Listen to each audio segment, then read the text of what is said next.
Hello friends, स्वागत है आप सबका डेली करंट अफेयर्स की इस इंटरेस्टिंग सेशन में, जहां आप लोग को 8 दिसंबर 2024 के करंट अफेयर्स बताया जाएगा। जिसमें international news, national news, state news, sports और सब महत्वपूर्ण व्यक्ति, ये सब पूरा न्यूज आपका कवर किया जाएगा। और हर करंट अफेयर्स आपका स्ट्रेटेजी जीके के माध्यम से और मैपिंग के माध्यम से पूरा जो है आपका डिस्कशन किया जाएगा।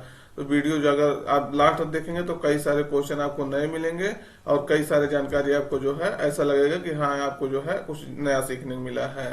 तो शुरू करते हैं आज के इम्पोर्टेंट क्वेश्चन के साथ। देखिएगा, पहला क्वेश्चन है, चर्चा में रहा सोनाई रूपाई वन्यजीव अभयारण्य किस राज्य में स्थित है। तो यह भी चर्चा में था, तो अभी आपको बताएंगे क्यों चर्चा में था, क्यों न्यूज में था। तो विकल्प में है तमिलनाडु, असम, अरुणाचल प्रदेश, पश्चिम बंगाल। सही उत्तर आप करेंगे असम में जो है ये स्थित है।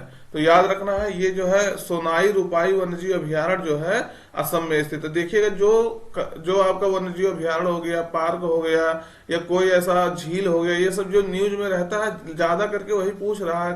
पिछले कुछ वर्षों में एग्जाम में आपको पता होगा कि हाँ, किस तरह से पूछ रहा है। जो वन्यजीव अभयारण्य कभी न्यूज में ही नहीं रहा, उसको जान लीजिए पिकअप ही नहीं करेगा जल्दी। जो न्यूज में रहता है, जो एग्जामिनर उसी को जो है न्यूज उससे उठा लेता है न्यूज़पेपर से, और जो है उसको पूछ लेता है। तो देखिएगा, असम वन विभाग ने जो है सोनाई रोपाई अभयारण्य में जो है रॉयल बंगाल टाइगर की मौजूदगी का जो पहला फोटोग्राफिक साक्ष्य जो है पाया है। तो असम वन विभाग को जो है ये मिला है। तो इसीलिए जो है ये न्यूज में था। देखिएगा विस्तार क्या है, देखिए पहली बार मिला है, इसलिए जो है इसको जो है पहला फोटोग्राफिक इमेज मिला है। और भी रॉयल बंगाल टाइगर कहाँ मिलता है, जो सुंदरबन में मिलता है। कहाँ, पश्चिम बंगाल के सुंदरबन में। तो ये अब की बार कहाँ देखा गया है, तो सोनाई रूपाई अभयारण्य जो है असम में वहां देखा गया है। तो इसका विस्तार 175 वर्ग किलोमीटर में है।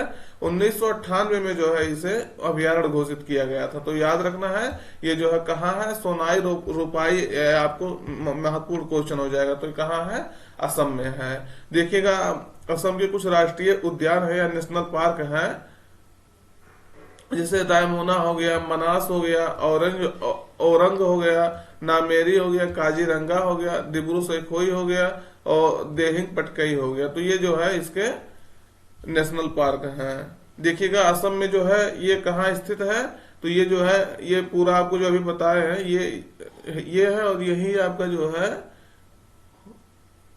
सॉरी, ये देखिएगा दिख नहीं रहा है यही कहीं, लेकिन ये है, ये देखिएगा सोनाई रूपाई वाइल्ड लाइफ सेंचुरी। तो ये यहाँ आपका न्यूज में था। तो ये यहाँ देखिएगा असम और अरुणाचल प्रदेश के जो है बॉर्डर पर स्थित है। तो लेकिन ये पूर्णतः जो है असम में है, लेकिन इसको जो है यहाँ जो है ये देखिएगा बॉर्डर है, तो इसके बॉर्डर पर ही है। तो इसको जो है इसीलिए मैं हम इसको देखे थे, लेकिन देखिए इतना छोटा था, दिख नहीं रहा था। सोनाई रूपाई वाइल्ड लाइफ सेंचुरी जो है यहाँ है। तो याद रखने वाली है बात है। अगला क्वेश्चन देखिएगा, भारत का पहला हाइपर लूप टेस्ट ट्रैक किस आईआईटी कैंपस में जो है, आईआईटी के कैंपस में तैयार किया गया है। तो देखिएगा क्वेश्चन जो है महत्वपूर्ण हो जाता है, भारत का पहला है। और hyperloop test track, hyperloop जो होता है क्या होता है अभी उसको भी बता देते हैं। जान लीजिए, एक ट्रेन होता है जो है ट्यूब में चलता है। ट्यूब मतलब जो है एक बंधे हुए आकार में चलता है। देखिएगा, तो कौन से शुरू किया है, तो विकल्प में जो है IIT Delhi, IIT Madras, IIT Mumbai, IIT Kanpur. सही उत्तर आपका रहेगा बी, आईआईटी मद्रास ने जो है ये पहला हाइपरलूप टेस्ट ट्रैक जो है शुरू किया है, जो 410 किलोमीटर की जो है 410 किलोमीटर सॉरी 10 मीटर लंबा, किलोमीटर नहीं। अभी जब टेस्ट ट्रैक है तो ये 410 किलोमीटर कहां से हो जाएगा। तो देखिएगा, भारत का पहला हाइपर लूप टेस्ट ट्रैक है आईआईटी मद्रास ने जो है अपने कैंपस में तैयार किया है, जिसकी लंबाई 410 मीटर है। हाइपर लूप क्या होता है, एक हाई स्पीड ट्रेन होता है जो एक ट्यूब के भीतर जो है वैक्यूम में चलती है। तो ये आप इसको इमेज के माध्यम से देखिएगा, ज्यादा समझ में आएगा। यही है, देखिए, IIT Madras has completed Bharat first hyperloop test track 410 metre. तो ये देखिएगा, ये ट्रैक है, इसको जो है आप वीडियो में भी देख सकते हैं। इसी के अंदर से जो है ट्रेन जो है गुजरेगा, जो क्या होगा, इसी के अंदर से गुजरेगा, जिसको बाहर से कोई वो नहीं रहेगा। ये वैक्यूम के माध्यम से जो है ट्यूब में ये चलेगा। तो इसकी स्पीड जो है बहुत ज्यादा, लगभग 1000 किलोमीटर तक की प्रति घंटा इसकी स्पीड हो सकती है। यानी अगर मान लीजिए कहीं 1000 आपको जाना है तो आप 1 घंटे में बैठिए और वहां पहुंचा देगा। किराया निश्चित रूप से आप जानिएगा किराया महंगा होगा, क्योंकि इतना जो है 24 से 25 डिब्बों के साथ जो है 24 से 25 लोगों को लेकर के जो है ये रवाना हो जाएगी और ये 1 घंटे में लगभग 1000 किलोमीटर तक जाने की क्षमता रखेगी। इसको जो है इस अवधारणा को, इस कॉन्सेप्ट को जो है 2012 में एलन मस्क द्वारा जो है प्रस्तुत किया गया था। तब से इस पर काम हो रहा है। तो आपको याद रखना है एलन मस्क इसको जो है इसके जो है उनके दिमाग की जो है उपज है। तो याद रखना है 2012 में ये दिए थे। ये देखिएगा इस तरह से कुछ हाइपर लूप है बनेगा। उसमें जो है इसके अंदर जान लीजिएगा कि एक ट्यूब के माध्यम से एक वैक्यूम क्रिएट किया जा रहा है, उसमें जो है ट्रेन जो है रवाना होगी। तो ये याद रखना है। क्वेश्चन अगला देखिएगा, विश्व भारोत्तोलन चैंपियनशिप 2024 में यानी world international weight lifting championship 2024 में 24 का आयोजन जो है किस देश में किया जा रहा है। तो आपको बताना है किस देश में किया जा रहा है। तो विकल्प में बहरीन, कतर, यूएई, फ्रांस। तो ये देखिएगा वेट लिफ्टिंग इस तरह से होता है और इसको जो है बहरीन के मनामा में जो है इसको किया जा रहा है, आयोजित किया जा रहा है। तो इंटरनेशनल वेट लिफ्टिंग चैंपियनशिप कहाँ हो रहा है, तो ये जो है कहाँ बहरीन में हो रहा है। देखिएगा यहाँ विश्व है लेकिन ये टाइपिंग से वर्ल्ड वेट लिफ्टिंग चैंपियनशिप है। तो याद रखना है इसको। तो बहरीन के मनावा में जो है इसको आयोजित किया जा रहा है। इस चैंपियनशिप में जो है भारत की 3 महिला खिलाड़ी जो है बिंदिया रानी देवी, ज्ञानेश्वरी यादव और दिति मानी सोनोवाल जो है भाग ले रही हैं, जबकि पुरुष वर्ग में जो है कोई भी खिलाड़ी इसमें भाग नहीं ले रहा है। तो ये तीनों महिलाओं के बारे में आपको पूछा जा सकता है ये किस खेल से संबंधित है। तो वेट लिफ्टिंग में ये खेलती हैं। देखिएगा बिंदिया रानी देवी, ज्ञानेश्वरी यादव और दिति मानी सोनोवाल। तो ये तीनों को आपको याद रखना है। और एक फेमस पर्सनालिटी है, आपको बताना है जो है ओलंपिक में जो है कई बार अवार्ड ला चुकी है। तो उनको बताना है वो अब की बार भाग नहीं ले रहे। तो कौन खिलाड़ी है जो भाग नहीं ले रहे, जो विश्व लेवल की खिलाड़ी हैं। इसका आयोजन कौन कराता है, तो अंतरराष्ट्रीय भारोत्तोलन फेडरेशन है, इंटरनेशनल वेट लिफ्टिंग फेडरेशन द्वारा जो है उसको आयोजित किया जाता है। 1981 में जो है ये स्थापित हुआ था। तो याद रखना 1981 से ये शुरुआत हुआ था। तो बहरीन के मनामा में हो रहा है। इसका हम मैप आपको दिखा रहे हैं। तो ये देखिएगा अरब देश ये है, यहाँ जो है एक बहरीन देश है। देखिएगा बहरीन की राजधानी क्या है, मनामा है। तो ये आपको याद रखना है। कतर से जो है सीमा साझा नहीं करती, लेकिन यहाँ जो है कतर के पास है। तो याद रखना है ये बहरीन की राजधानी आपसे डायरेक्टली पूछा जा सकता है। तो मनामा है। और ये इसका और बढ़िया से विस्तार से देख लीजिएगा। मनामा इसकी राजधानी है, बहरीन ये कंट्री है। तो याद रखना है। अगला क्वेश्चन देखिएगा, हाल ही में भारत के किस पड़ोसी देश ने जो है चीन के बेल्ट एंड रोड पहल यानी बेल्ट एंड रोड इनिशिएटिव पर जो हस्ताक्षर किया है। हस्ताक्षर तो वैसे पहले किया था, इसको मतलब अब इस पे काम नहीं हो रहा था, तो इसको काम करने के लिए हस्ताक्षर किया। तो किस देश ने किया है, तो आपको इमेज से पता चल गया होगा। ये नेपाल के जो है प्राइम मिनिस्टर है, जो है चीन के राष्ट्रपति के साथ जो है ये देखिएगा किस तरह से अपना दोस्ती बढ़ा रहे हैं। तो नेपाल ने जो है इसको हस्ताक्षर किया है बेल्ट एंड रोड इनिशिएटिव पर जो है इसमें शामिल होने के लिए, इसमें जो है कार्य करने के लिए। तो नेपाल इस समझौते पर जो है देखिएगा यही चीज आपसे पता है, नेपाल इस समझौते पर शुरुआती हस्ताक्षर जो है 2017 में कर दिया था, लेकिन तो उस पर कोई अभी तक कोई कार्य नहीं हुआ था। तो इसको कार्य करने के लिए ये जो है हस्ताक्षर किया गया है। तो बेल्ट एंड रोड इनिशिएटिव जो है इसे सिल्क रूट कहते हैं। ये क्या है, तो चीन की एक अंतरराष्ट्रीय आर्थिक रणनीति और सहयोग का एक जो है प्रमुख प्रोजेक्ट है। तो अंतरराष्ट्रीय रूप से जो है देखिएगा इसको किससे, अंतरराष्ट्रीय जो है एशिया को और अफ्रीका को, यानी अंतरराष्ट्रीय रूप में अंतरराष्ट्रीय स्तर पर जो है रेलवे को, बंदरगाह को, हाईवे को, पाइपलाइन को पूरा एक जो है कनेक्ट करना है। यानी विश्व को जो है जान लीजिए पूरा कनेक्ट करने का ये सपना है। तो ये आपको याद रखना है। ये चीन के राष्ट्रपति जो थे अभी भी है, शी जिनपिंग अक्टूबर 2013 में जो है इसको लॉन्च किए थे। तो याद रखना, इसको घोषित किए थे। तो कैसे है देखिएगा, ये जो है महत्वपूर्ण स्थान है, उसको जो है किस तरह से जैसे जहां मतलब क्या है, जहां एयरपोर्ट है वहां एयरपोर्ट को जोड़ना है, जहां जो है बंदरगाह है, पोर्ट है, पोर्ट को पोर्ट से जोड़ना, और उसके बाद मेन मेन रोड जोड़ना। देखिएगा अब यहाँ जो है लैंड है, तो यहाँ जो किससे जुड़ेगा, हाईवे से जुड़ेगा। तो इस तरह से जो है इनका प्रोजेक्ट है, इसे सिल्क रोड कहा जाता है। तो याद रखना है, एशिया को जो है अब ये यूरोप और अफ्रीका से जो है जोड़ना है, और इधर देखिएगा ये दक्षिण पूर्वी एशिया। तो सबको पूरा एक कनेक्ट करना है इसकी, और इसी के तहत ये लोन देता है और उसको अपने जो है कब्जे में ले लेता है, लंबे समय तक के लिए जो अपना वो बना लेता है, डेप्ट क्रैप में जो है फंसा लेता है, डेप्ट जाल में ऋण दे करके जाल में फंसा लेता है। तो चाइना का बेल्ट एंड रोड है, वन बेल्ट वन इनिशिएटिव जो है, वन रोड इनिशिएटिव ये है। देखिएगा कैसे कैसे जो है जोड़ने की इसका प्लान है। तो ये नेपाल ने इसको साइन किया गया। नेपाल का देखिएगा मैप है, ये मैप जो है ये भारत और चीन के बीच में, चीन और भारत के बीच में जो है सैंडविच की तरह नेपाल बीच में है, और ये जो है इस समय ज्यादा इधर जो है भागने की कोशिश कर रहा है, चीन की तरफ है।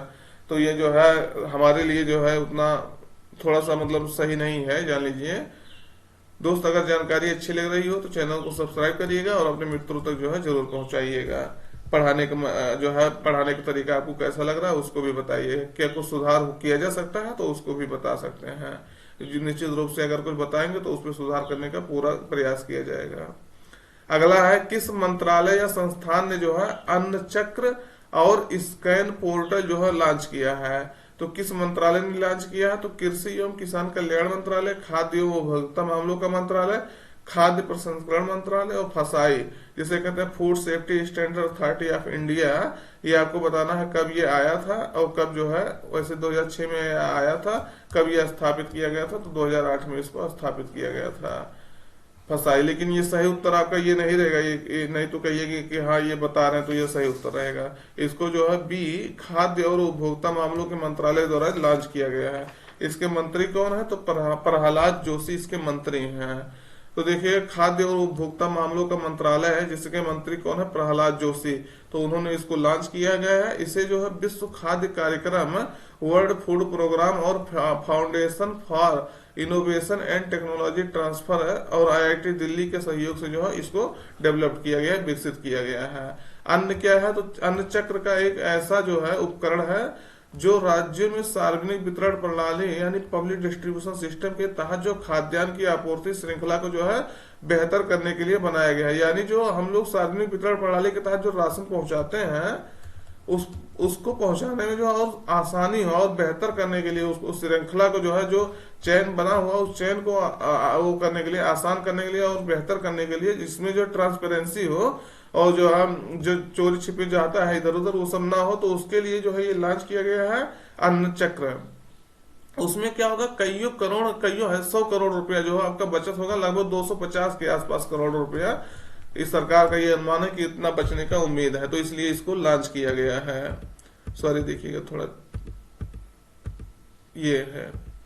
और स्कैन पोर्टल क्या है? तो स्कैन पोर्टल है, स्कैन का फुल फॉर्म है, पहले ये देखिएगा, simplified claim approval and network system. तो यही आपका हो सकता है, पूछा जा सकता है। तो स्कैन पोर्टल एक डिजिटल प्लेटफॉर्म है जिससे जो है राज्यों के लिए खाद्य सब्सिडी के लिए अपने डाटा को जमा करने के लिए, सबमिट करने के लिए और उन्हें जो है प्रोसेस करने के लिए, प्रसंस्करण करने के लिए जो है डिजाइन किया गया है।